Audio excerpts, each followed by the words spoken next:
we took this job, one of the things that we weren't going to do is try to reinvent the wheel, and I said that from day one. This is a team that has been very comfortable in the old system offensively, and we feel like we can have that still, but also bring in some of the things that we've done at some of our other stops and add to it. One of the things that we will tell you, though, is that our focus is not just going to be on the offensive end. Our focus is going to be on the defensive end as well, and that's going to be an emphasis in practice and in games, that we are able to defend and rebound the ball on the nights that our shots aren't falling. Did the circumstances around Kurt Miller's resignation give you any pause for coming here?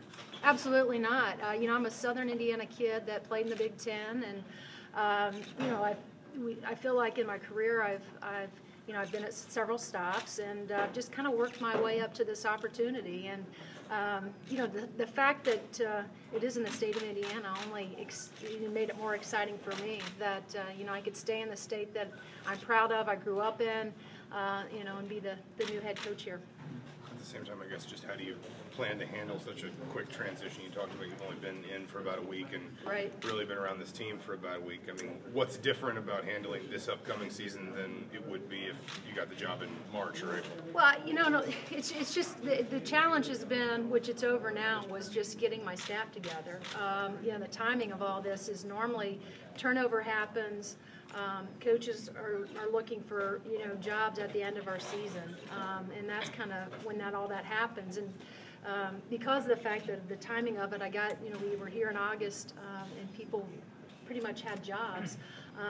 That took me a little longer than probably it would have like I said, at the end of a basketball season, to really find the pieces that I needed to surround myself with in order to have a sound staff. So that took a little bit longer. That was a little nerve-wracking for me. The other piece of it with the players was not that difficult. I mean, with texting and being on the phone and just communicating with them, and then spending time with them once they got on campus. This is a really great group of girls. They want to put the past behind and move forward. They made that very, very clear, and they're just excited about what the future holds for us. Did you have some familiarity with a lot of the players already? We did. We played them for the last 2 years at state, so we are very familiar with them. And then obviously with the freshmen, those are kids that we saw out on the recruiting circuit. So we're familiar with them. But again, it's just a matter of time before we can. We have 2 hours a week right now. September 15th, that all changes. We'll be on the floor as a team. So I'm not worried about that piece of it. I think that they like what they've seen so far in me and our staff in terms of how we've communicated, how we've managed them on the floor, and I've been really happy just with the way they've showed up every day ready to go to work. When you help, or does it hurt, I guess, that this is a young team? I mean, how much do you look at that as a positive? How much do you see it as an opposite? Well, I think it's really positive, especially when you're coming off the kind of season that they're coming off of. They were able to accomplish that with young players, and you can't wait for your freshmen to become sophomores and your sophomores to become juniors. So it's not. I think if anything, it's very positive. And then you add the 4 pieces with those 4 freshmen that were unbelievable high school players, and like I said, it just gets more exciting because now you're able to lump them into the group too, and see what the potential is with this team. When you get into the recruiting aspect in terms of what do you look for in a player, both from an athletic standpoint and maybe from a character standpoint? Well, character to me is the number one. We want them to have high character. We want them to be really good in the classroom. Again, they make no bones about it. They're here to get their degree from one of the greatest institutions in the country. And so that's obviously a selling point right there, what we're going to be able to provide them from an educational standpoint. Certainly skill set, though, is important, and it depends on from year to year what you need, what our needs are. Looking at our personnel, we're very guard heavy. And so moving forward, we're going to have to really try to find some post players, some 4s and 5s that can come in and play in in the Big Ten. That to me is just kind of a grinded out big post players. So we look a little bit different than a lot of those the Big Ten teams from a post standpoint. So we're going to have to really focus in on improving that area. Take us back to the first time A former Purdue player put on the cream and crimson. What was that like for you? That was, like you said, you know, I just got the question yesterday about the football game with Indiana State. As I've always said, it doesn't matter, and I said this in the interview process, it doesn't matter where I played and where I've coached. It only matters why I do this. And I do this for, the impact that we have on the young lives of all these kids. And also the competition. I mean, what inspires us and me every day is the fact that we have a chance to do something special, to build a championship program. And that's been everywhere I've ever been and ever coached. And so that's what excites me, inspires me.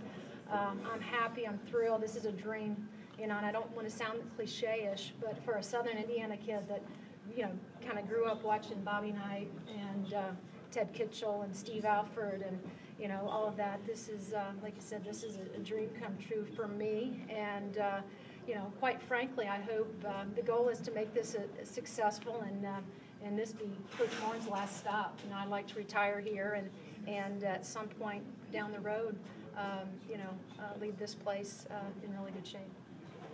Do you regret the way you had to leave Indiana State, with the team going down on the foreign trip? I don't regret. Timing's never good in our profession. It just never is. And one of the things that I had full support from my players at State, and they understand. And that's one of the things that I think the communication part of it with our players will always be great. They understand why we do what we do, and they also understand that they have goals, we have goals as coaches. And I've never tried to tell a kid, nor have I said to a kid, I'll be here for your 4 years. You just can't do that. But I had tremendous support from Ron Prettyman, Dan Bradley, and then my players. That was the most important thing. Yeah, could the timing been a little bit better? I wish it was, but like I said, the timing is never good in this profession. At the same time, was that moment maybe kind of a reminder of just how tough or how different this is going to be again? Just coming in at this time of year, having to leave your team that late in the summer? Well, we don't give kids enough credit. I think one of the things with young people is that they're resilient, and they can normally adapt and move forward with a lot of different circumstances or challenges that are thrown at them. Our players in Indiana State have moved on. And I've seen plenty of pictures from the Costa Rica trip. I think they were having a blast. They weren't missing Coach Moren at the time. And so our players, like I said, they've really just let's move on. Let's move on. And we can't control what's happened in the past. All we can do is control what's ahead of us today. And that's really been our mantra, that we just focus on every day, trying to become better players. How seriously did you consider retaining Kevin Eckert and Brandy Poole? I went through the process with both of them. I sat down over 2 hours and had discussions with both Kevin and Brandy, and had really good basketball discussions. It was just a personal decision for me that I wanted certain pieces. I was looking for certain pieces to surround myself with, there's a comfort level, and I had to do what was best for me, and I had to do what was best for what I will always be our players. And so. But they did. They got serious consideration. How much can you do with the 2 hours a week that you're allotted, and what do you kind of want to accomplish before? Well, right now we're talking about pace and tempo. Setting a pace and tempo. I'm a really firm believer on whatever we do in practice, that's how we're going to play in the game. So everything's really been trying to push pace and tempo with our players, moving from thing to thing. Whether it's an offensive drill to a defensive drill, just so the pace, they understand we got to get from one place to the next as quickly as we can and do it as well as we can. And so we've been doing a lot of pace and tempo, type things, but we've also been talking about some footwork that we teach, but also really encourage them to get the ball off the floor as quickly as possible. This is a team, and every team will tell you they like to run, but it's not as easy. You can say it, but you got to practice it and you got to do it every day. And so we've really been trying to get them up and down the floor as much as we can. There's a difference between going out and running a mile and being in basketball shape, and we're not quite yet in basketball shape. And do you see anything different with the way that these players kind of do things than you're used to, or the? Absolutely not. The only thing I had, when they're getting drinks, we encourage them to listen. Listen with your eyes, and they've shown great eye contact with us.